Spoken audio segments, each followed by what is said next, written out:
Kapila. Oh, Ma'am Aids, piano Ma'am Aids. Abli ba ng piano? Pagkikon. Kung abli ba? Sila. Na, maregistraan man siguro na Ma'am Aids. Pagki-abli daw Ma'am Aids.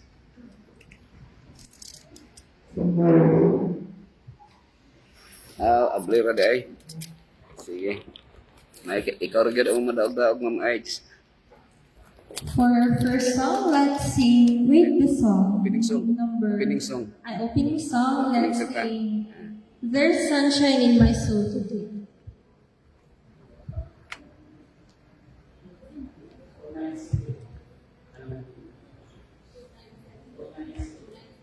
$297 at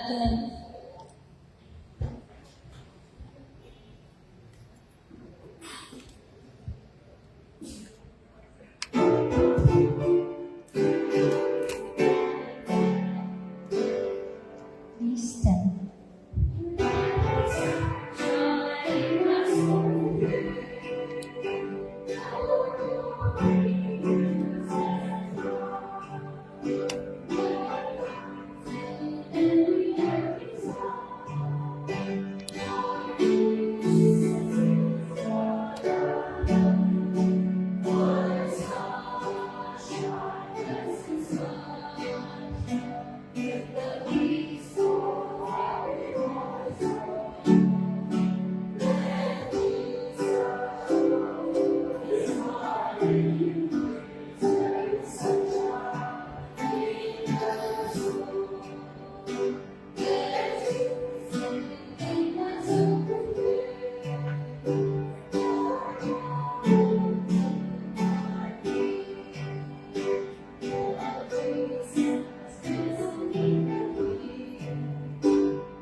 And the peace of God on my soul.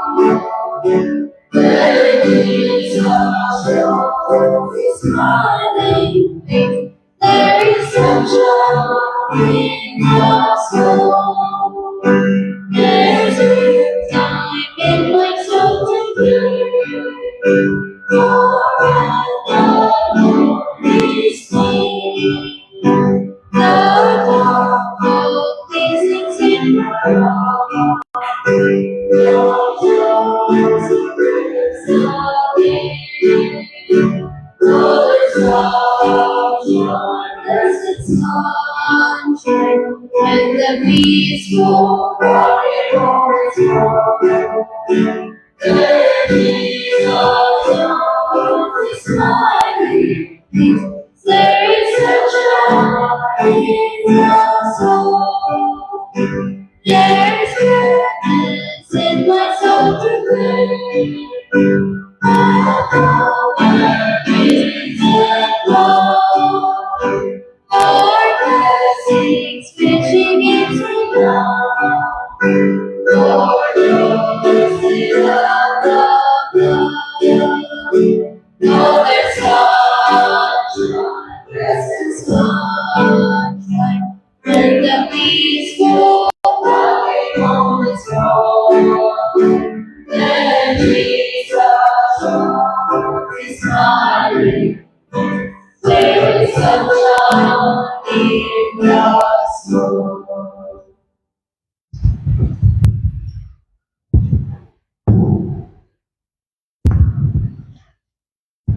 Let us bow our heads for the word of prayer.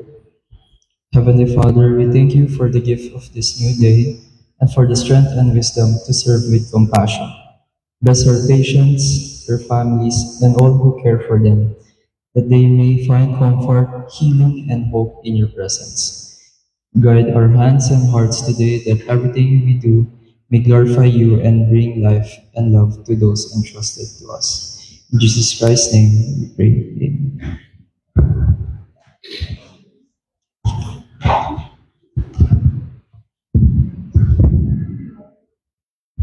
Happy morning, everyone. Happy morning. Happy Monday. So it's the first day of the week for us here in HD.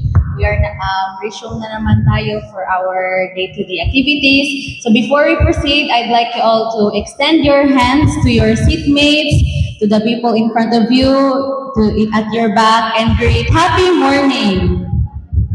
Happy morning. We should really start our day with a smile on our faces, with a welcoming presence. All right. So my part for this morning is to introduce to you the parts and the participants of our morning devotional.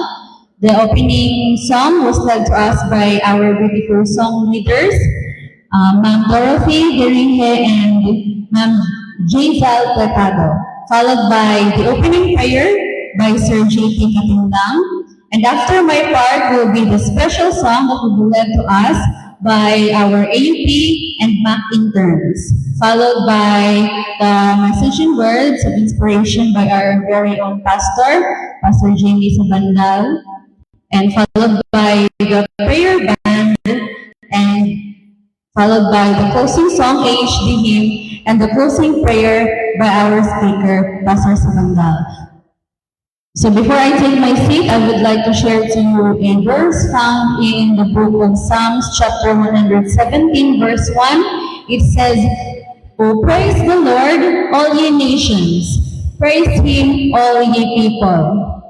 So by the way, my name is Miss Esher Talyado, and I'm your presider for this morning. So maybe we continue to feel the presence of the Lord as we praise Him today, tomorrow, and until He comes again. Thank you.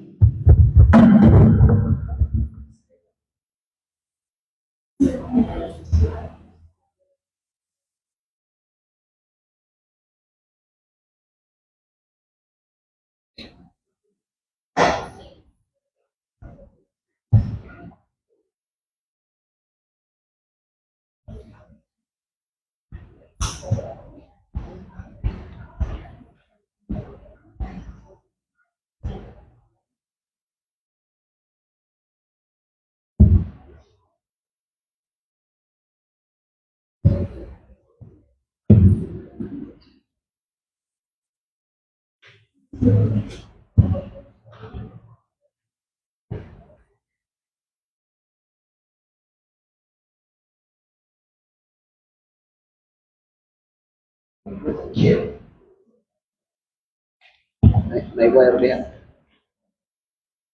Wire lang, wire.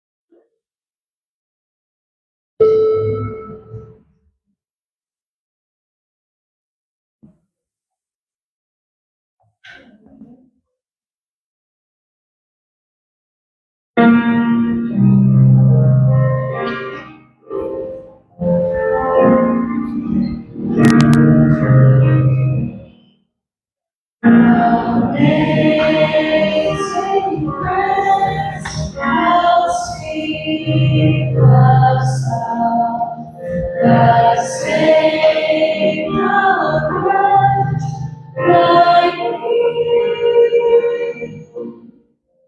I once was lost, but now I'm found. Was blind, but now I see. Was grace that taught my heart to see, and grace my peace relieve. How precious that grace of our lifeless in me.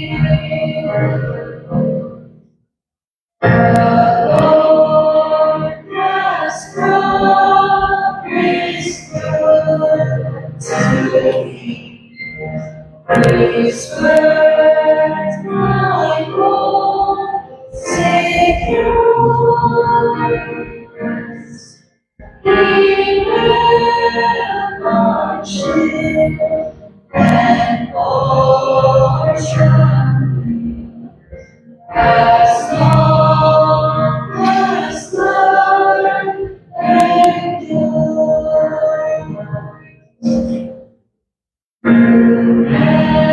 Every day, just toils and snares, I have already gone. This grace has brought me saved us all, and grace will be Lord, and living well 10,000 bright shining as the sun, with glorious days to sing God's praise. And when we first see God.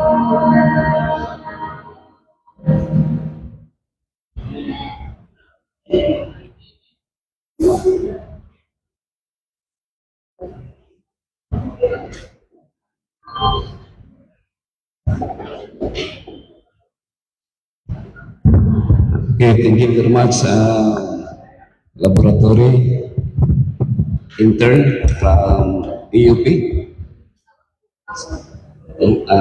Manila Adventist College. Congratulations, no, about the and that very powerful message song, no? Amazing Grace.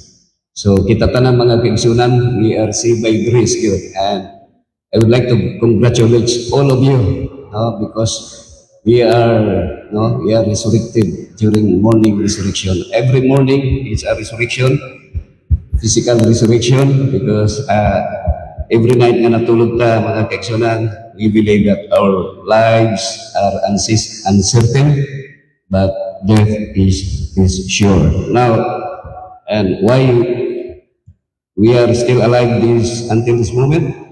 Because of the amazing grace of God. Now, supposedly our speaker this morning is from Ayas, no? Pero medyo kinilang presumption usahay. But I told him already that this coming Sabbath, because September 7,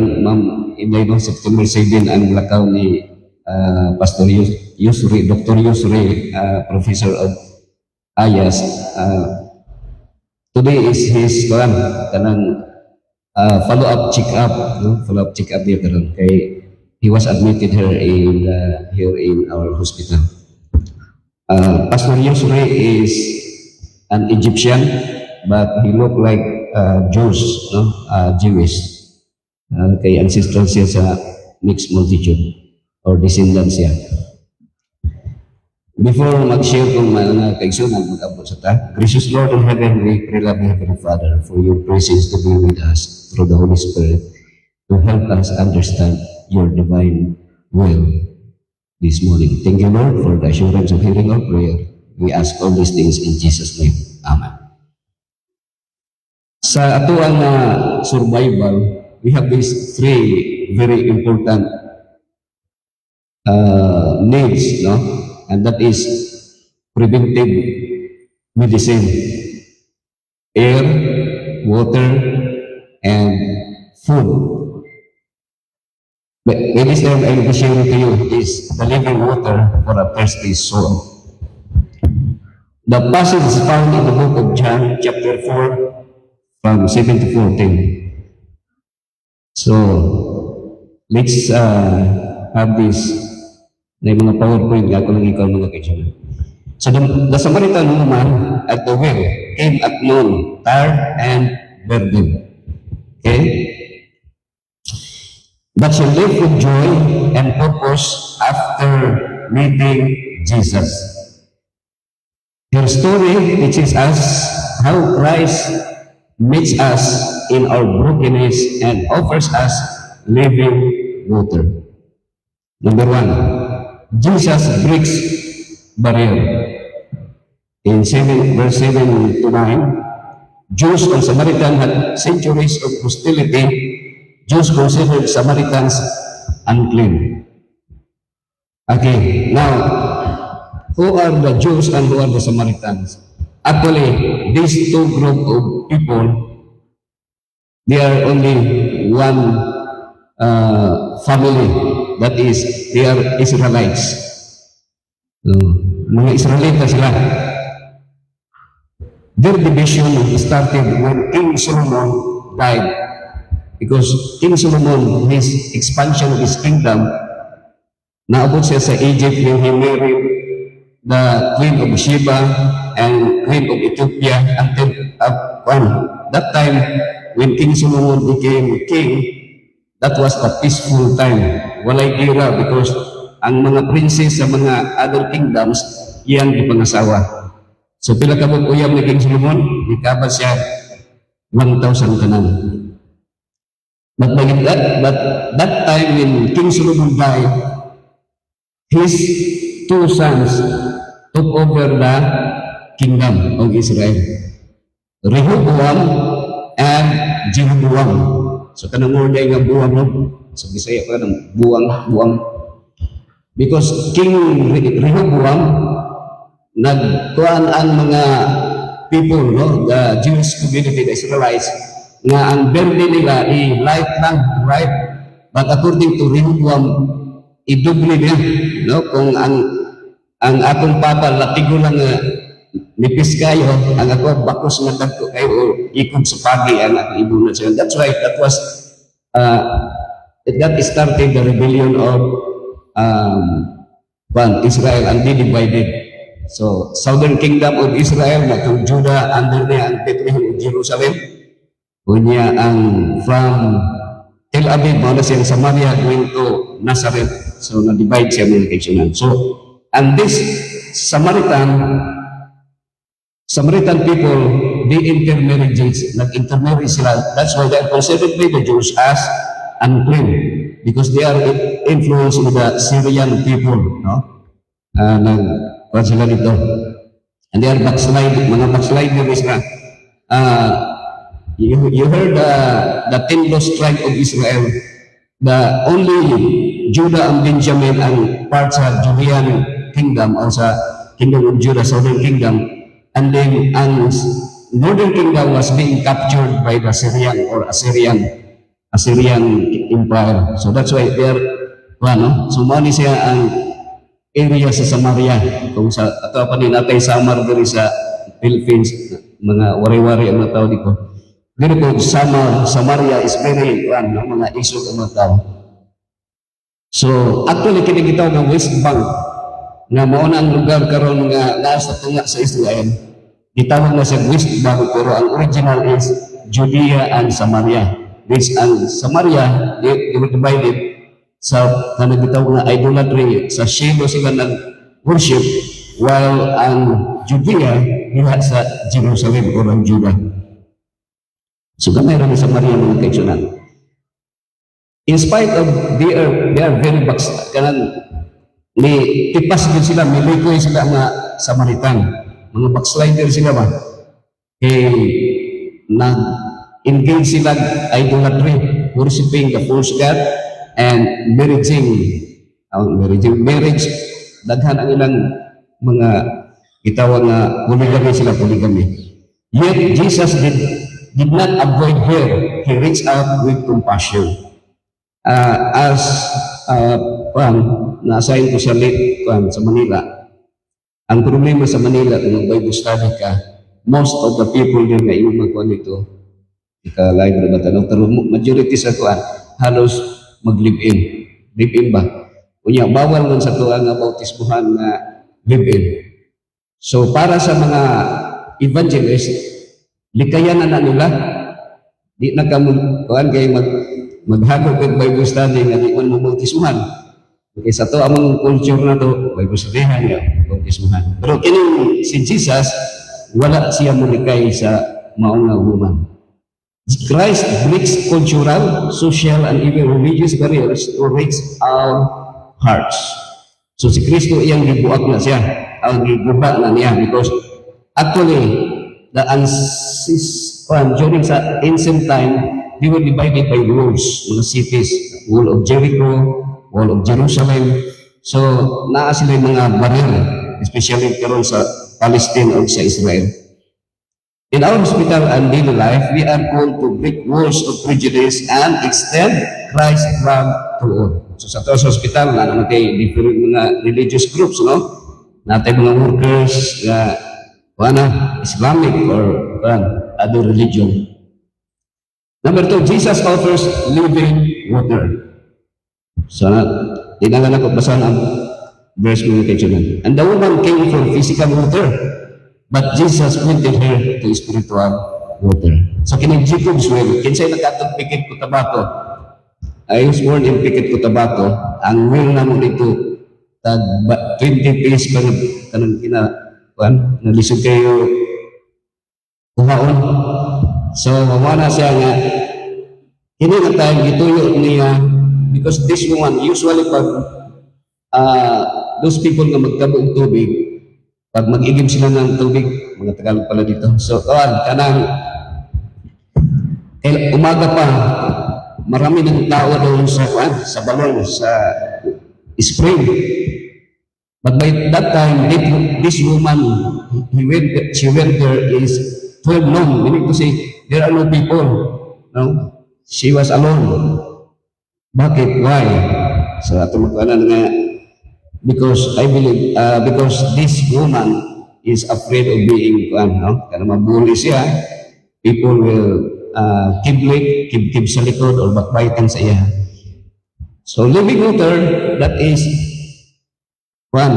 need na to in order for us to live. Okay?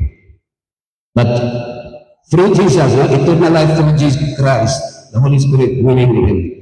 Sa ito, dili kita maka-relate, no? If the Bible talk about water, because sa ito, natay marilog, no? Brother Dalrymple, natay marilog. Ang meaning sa marilog, maraming ilog.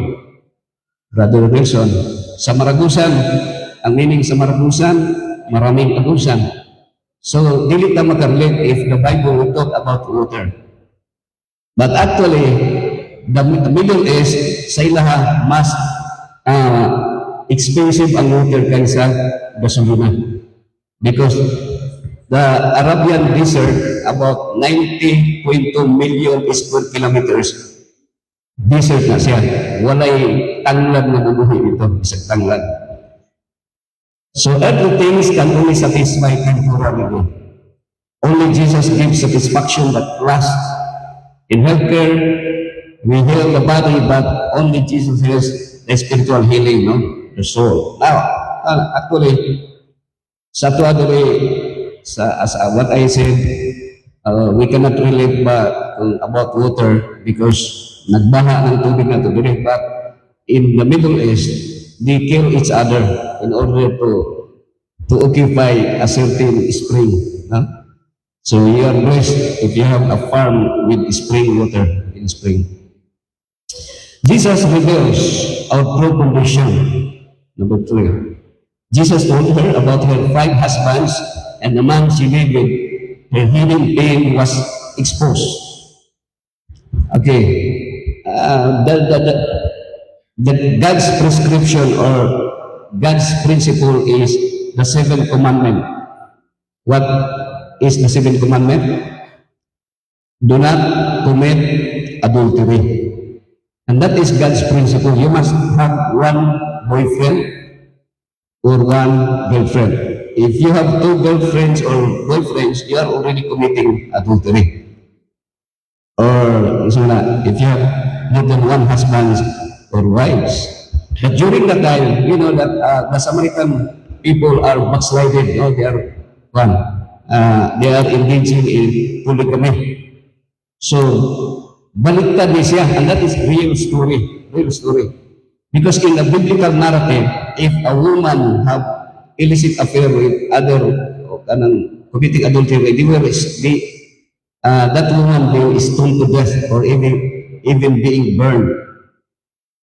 So that is how the Jewish very strict to enforce that law. But the Samaritan, they are only backslider. No, backslider naman sila. Wala na silang pakialam. And real lang ni mahitabo, dili sa tuwa sa Pilipinas, madunggan mo nga may mga congressman, mga senador ba, or isag mga ultimo nga mga pobre na may mga kabit, no? May lagtong si King Solomon nga mga asawa daghan kay daghang kwarta. Yung kay kwarta mga big yun, problema na kayo. But this is very well story. Bakit? Why? Because kalagsaon ng babae nga 5 ang bana. 5 ang iyong kaligyan. Siguro in different time or different time. So Christ does not reveal sin to condemn, but to help and restore. In our own lives, Jesus sees the truth about us. He knows our struggles, our failures, and still invites us to grace. So that is amazing grace, no? Christ died for us in spite of all being sinners. Because remember, Jesus did not come to save the righteous, but the people who are sinners. Number 4, Jesus transforms her life. The woman left her water jar and the very thing she came for and ran to tell others. So, kung sa kuwan pa, you cannot, dili mo mapungan dito. Because of that conversation, when she had a dialogue or a conversation with Jesus Christ, she found out that Jesus, and she believed that Jesus is the Messiah. Because they have their debate, na sila debate nga nahitabo. Kay ang mga Samaritan, they worship sa Mount of Gerizim. Dito sila nag-worship sa Mount of Gerizim sa Samaria. While the Jews, they worship in the Mount Temple of Jerusalem. That's why sabi ni Jesus Christ, kayo ay sumamba sa hindi nyo nakilala. Kami ay sumamba sa nakilala namin dahil ang kaligtasan ay mula sa mga Hudyo. But actually, they are only one family. Meaning to say, reclaim lang ni Jesus na they are also Israelites. Because actually, the name who bring the name Israel is Samaria. So what she did, when this woman found out that she encountered Jesus, the Messiah, the Savior, so ang iyang tang objective yun nga makakuha physical na water, iyang dugyaan. She left the jar, water jar, and that very one, she ran and tell the people, itong mga lalaki yung ipang-istoryahan, I found a man, when she said, I found a man. So, to those who knew her background, parang no? Gas-gas naman na siyang word, because you have a lot of boyfriends, daghan ka mga friend. Of course, daghan kang mga lalaki. Pero, when this woman, she told the people of Samaria about Jesus, the Messiah, she was transformed. Encounter with Christ turns shame into testimony, fear into courage, isolation into mission.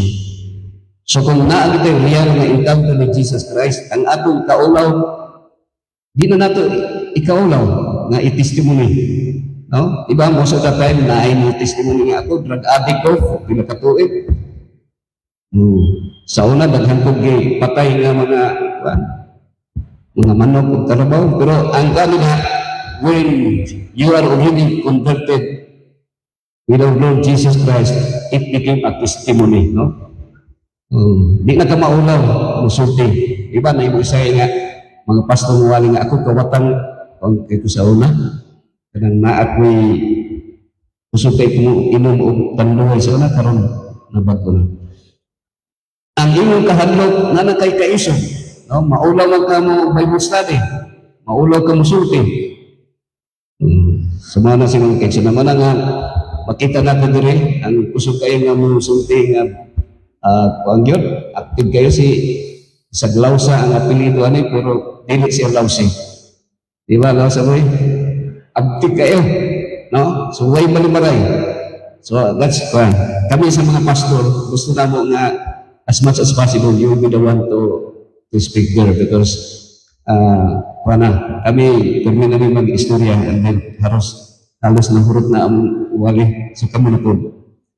True encounter with Jesus changes us and compels us to share Him with others. Do you know that the Samaritan, the woman, according to Ellen White, she is more effective than the disciples of Jesus Christ. We as ministers, that's why very rare only in the Philippines, lady ministers only few, but in Africa, in Northern American division or any place in the world, there are a lot of lady ministers, mga pastors na mga babae, because they are more effective. No? Women, according sa Bible narrative, are more effective than men compared sa men. Because ang mga lalaki, if they visit homes, kung ang banara ang mahapili, ang babae lang mahapili, so muli ka nga, di ka pasudlon. Di ka pasudlon. But if mga women ang mag-visit, that's very powerful because welcome kayo sa balay. So, what happened? What happened the entire Samaria? So, the Samaritan woman came thirsty for water, but left filled with joy, carrying the message of salvation to her town.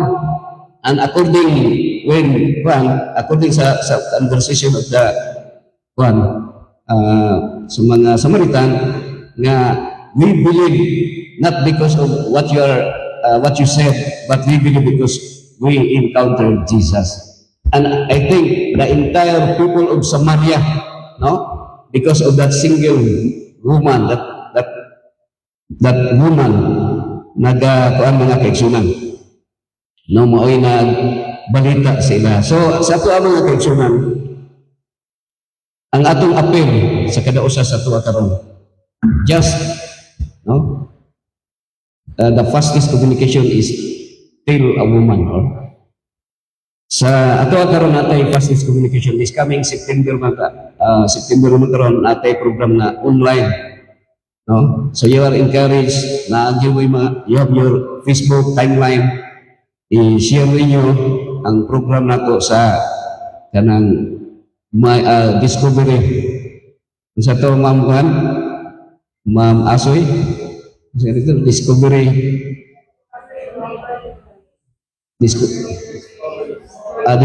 discover your way with God. Okay, so ano na sa mga kitsunan. So dapat mag-asoy ta. Everyone of us mag-asoy so that people will magpatalinghon. Because I believe that if there is someone who will tell, someone will hear. But you are not already, dili na ka mga kitsunan, no? Dili na ka basol, dili na ka dili na ka paninglon sa Ginoo.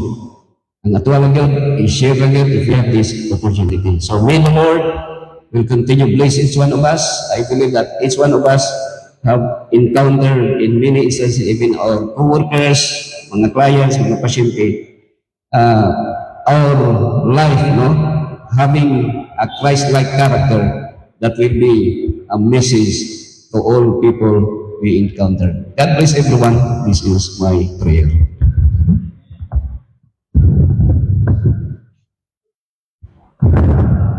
Thank you so much for that inspirational words from the Lord, Pastor. So we are now in the point of our program, the prayer band, individual prayer band.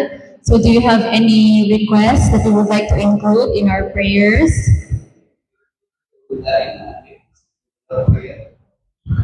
Pastor Bitwell.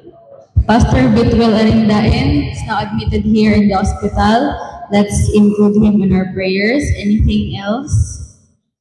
Our discover your way with God. Yes, our Starting this evening, a program from Sepong that all of us should support, the Discover Way with God. Let's pray for its successful operation and that a lot of souls will be touched through this ministry. Okay, anything else? The overall operations of this hospital, our friends and families who are sick or those, let's pray for our individual well-being. Okay, wala na. So let me repeat our prayer request. Let's pray for one of our pastors from NDM, Pastor Betwil Arindaeng, who is admitted here in the hospital together with, let's also pray for the operations, the overall well-being of us employees, workers, and the Discover with God, Discover Journey with God. So, medyo tama. Basta kato siya. Let's pray for its overall ministry as well as it will start tonight. And okay, let's all have this moment. Let's all kneel and have a moment of prayer.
For our closing song, shall we all stand and sing our AHD hymn?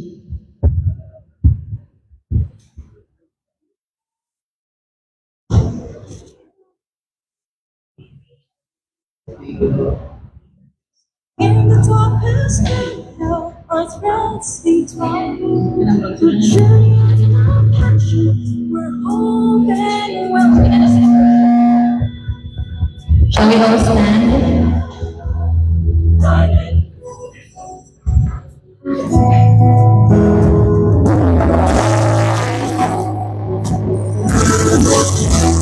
In the heart of the night, where the sunlight gleams, I'm breathing of healing, fulfilling hopeful dreams.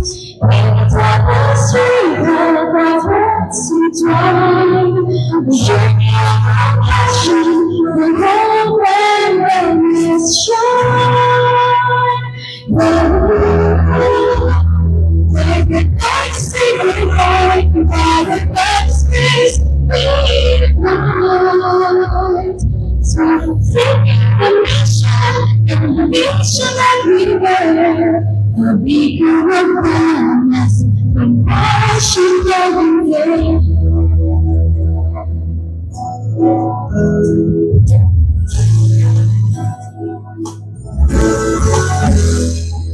Within this walls, the sanctuary we create, center of total health, where lives rejuvenate. That's where peace and heart, good heals and repair. The journey of healing, a place beyond compare. But we learn, guided by the sacred light, empowered by His grace, we unite to continue the mission and the vision that we bear. Love become a wellness, compassion, love and care. As the melodies of healing linger in the air, until the healthcare legacy beyond compare. As the melody of healing linger in the air, with Jesus as our guide, we all join and pray. God